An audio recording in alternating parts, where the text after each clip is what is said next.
तीसरे नंबर पर होती है नीम की बंदरवाल। ये गुणी पूर्णिमा का जो दिन रहता है, चैत्री नवरात्र जिस दिन प्रारंभ होते हैं, नया संवत्सर जिस दिन प्रारंभ होता है, उस दिन नीम के पत्ते की बंदरवाल लगती है, जो नवरात्रि के 9 दिन तक दरवाजे के बाहर लगी होती है, जिससे घर में कोई नई बीमारी प्रवेश नहीं करती, वो बीमारी बाहर निकल जाती है। इसको नीम के पत्ते की बंदरवाल।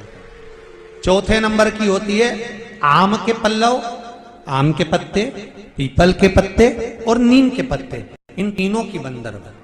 ये बंदरवाल दशहरे के दिन लगती है। दसवीं तिथि को लगकर एकादशी द्वादशी तक लगी रहती है और त्रयोदशी के दिन इसको निकालकर विसर्जन कर दिया जाता है। ये जिस घर में लोग चिड़चिड़ प्रवृत्ति करते हो, क्रोध उत्पन्न होता हो, घर में सामंजस्य नहीं बन रहा हो, आपस में क्लेश बढ़ रहा हो, कोई किसी की नहीं सुनता हो, तब ये आम के पत्ते की, पीपल की और नीम के पत्ते की पल्लव बंदरवाल लगाई जाती है। ये दशहरे के दिन, दसवीं के दिन लगती है। दसवीं, एकादशी, द्वादशी और त्रयोदशी के दिन इसको निकाल दिया जाता है। महाराज ये एक बंदरवाल, ये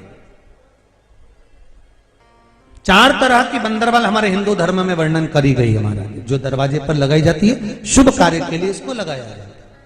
ये जो आप पहले दिन ही कलश स्थापना होती है और पहले दिन ही आपको ये ज्ञान हो जाए कि बच्चे पूछें कि कलश क्यों रखा जाता है, कलश के ऊपर आम के पत्ते क्यों लगाए जाते हैं, कलश के ऊपर नारियल क्यों रखा जाता है, कलश के ऊपर 9 बार मोली क्यों बांधी जाती है, मोली मतलब लच्छा नाड़ा 9 बार क्यों लपेटा जाता है नारियल के ऊपर, कलश के ऊपर जब रखते हैं।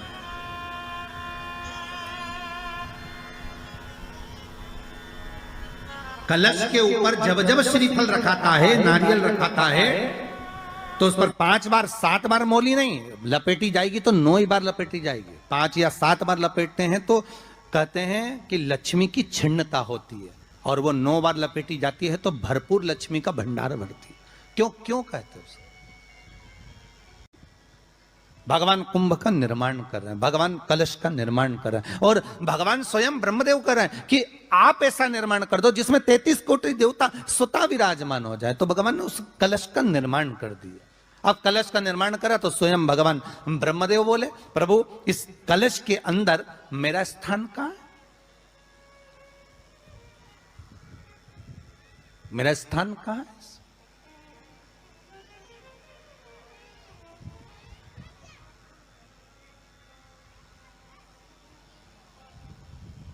बहुत ध्यान देना महाराज, कलश का जो मुख होता है, उस मुख पर भगवान विष्णु का स्थान होता है।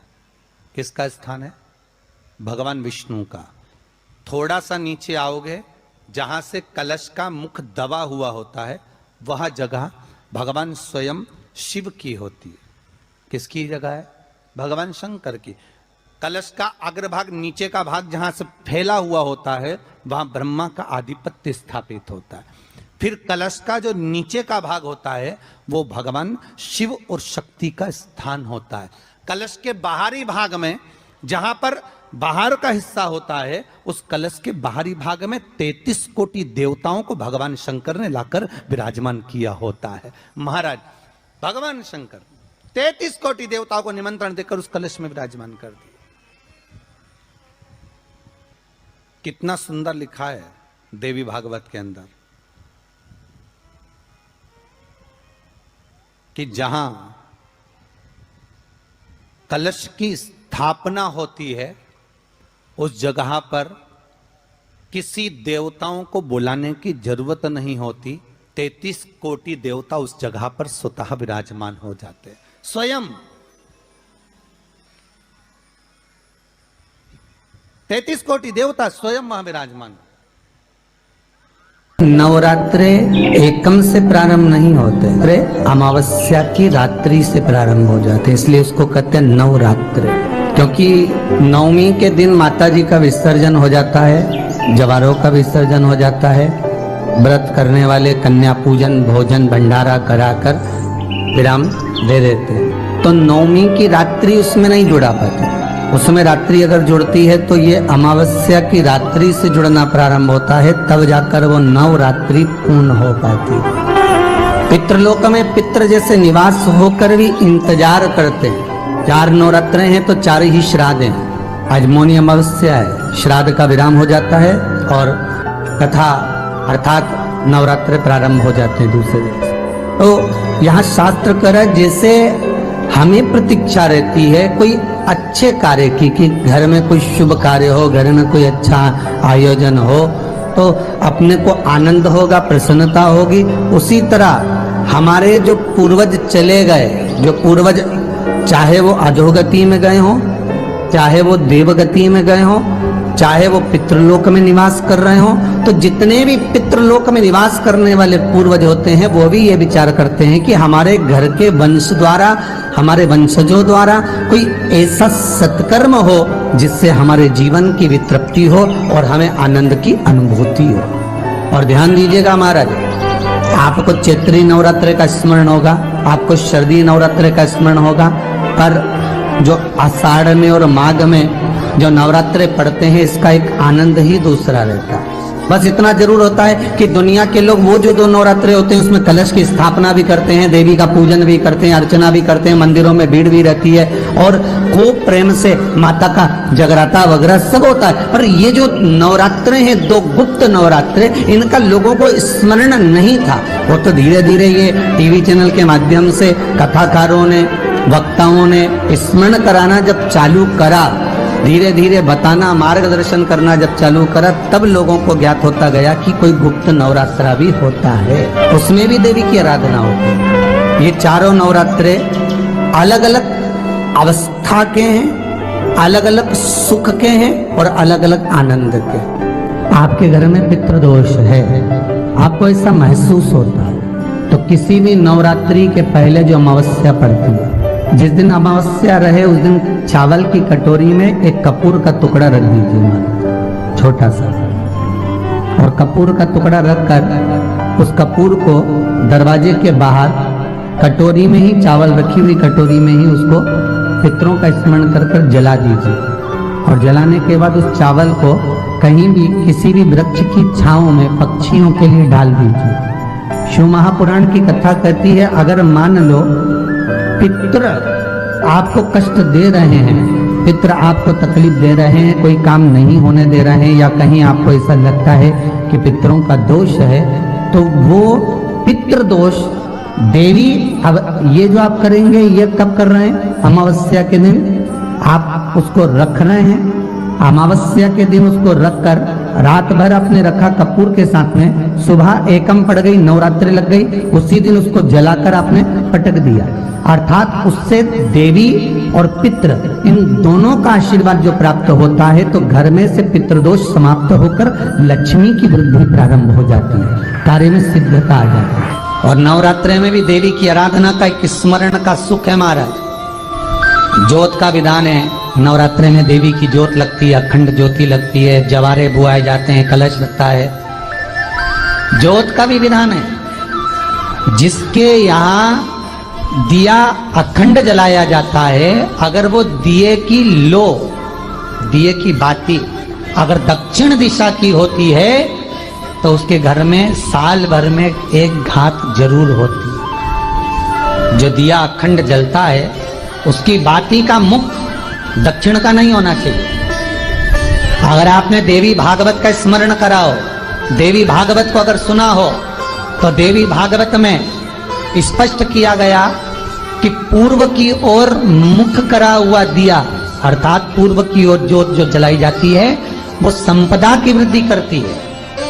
पश्चिम की ओर मुख कर कर जो ज्योत लगाई जाती है महाराज, वो वैभव को देती है।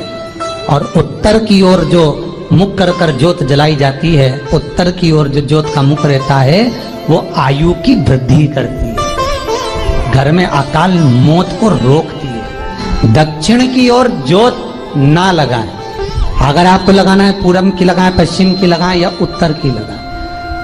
और जितने दिन महारानी जगदम्बा जगतधात्री दुर्गा भवानी चैत्र नवरात्रि में, शरदीय नवरात्रि में, आषाढ़ी नवरात्रि में आधिकाधिक पौष नवरात्रि में हम जगत जननी जगदम्बा की जब स्थापना करते हैं, या हम नूतन घर का प्रवेश करते हैं, या गणेश जी की स्थापना करते हैं, या कोई दुकान को प्रवेश करते हैं, या कोई शुभ कार्य करने के लिए अग्रण्य होते हैं, तो हम कलश की स्थापना क्यों करते? कलश के अंदर आखिर ऐसा क्या विराजमान है कि 33 कोटि देवता उस कलश के अंदर आकर बैठ जाते हैं? आप कोई यज्ञ करने जा रहे हो, आप कोई पोथी पुराण करने जा रहे हो, आप कोई अच्छा कार्य करने जा रहे हो, तो ब्राह्मण देवता कह देते कलश की स्थापना होगी, कलश की शोभा यात्रा निकलेगी, कलश यात्रा निकलेगी, कलश विराजमान होगा। उस कुंभ की उस घड़े की महत्वता कहां से प्रकट हो गई? शिव महापुराण की कथा कहती है महाराज, भगवान ओघड़दानी शंकर स्वयं आद्य शक्ति जगदम्बा से कहते हैं कि जगदम्बा तू क्या चाहती है बोल। तो जगत जननी जगदम्बा कहती है कि जहां मैं हूं वहां शंकर है, ये आपने कह दिया, पर जहां शंकर है वहां पार्वती का होना जरूरी है। उसके लिए सिद्ध करने के लिए एक स्थान ऐसा बनाया जाए जहां पर शंकर विराजमान है और शंकर के साथ पार्वती विराजमान है। तो शिव जी ने कहा पार्वती उसके लिए मैं तुझे एक सुंदर कलश का निर्माण कर देता हूं। अष्टमी के दिन कन्याओं का भोजन कराओ या नवमी के दिन कन्याओं का भोजन कराओ, पर देवी भागवत तो कहती है, देवी भागवत तो वर्णन करती है कि पहले नवरात्रि से लेकर नवमी तिथि तक जितने दिन देवी के होते हैं, प्रत्येक दिन में आप किसी भी दिन कन्याओं का भोजन करा सकते हो, पहली रात्रि से लेकर, पहला दिन से लेकर। पर 9वें दिन तो सवेरे पूजन करके यज्ञ करके अनुष्ठान करके देवी को विसर्जन कर दिया, फिर नवरात्रि पूर्ण कैसे हुई? नवरात्रि की पूर्णता होती है अमावस्या की रात से गिनी जाती है। कौन से दिन से गिनते हैं? अमावस्या की रात्रि, फिर एकम की रात्रि, फिर दूज की रात्रि, ऐसे गिनते गिनते अष्टमी की रात्रि तक और नवमी के दिन सुबह तक या दोपहर तक या शाम तक, जब तक आप यज्ञ ना करें तब तक ये 9 रात्रियां पूर्ण गिनी जाती है महाराज देवी भागवत के हिसाब से पूर्णता। अब हमने कन्या भोजन का जो क्रम बनाया, अष्टमी के दिन करा देंगे, नवमी के दिन करा देंगे, इस तिथि को करा देंगे, पर भाव देखिए, शास्त्र कहता है भूखे को भोजन जब कराइए जब उसको भूख लगी हो, और ऐसों को कराइए जिसको जरूरत पड़ रही है।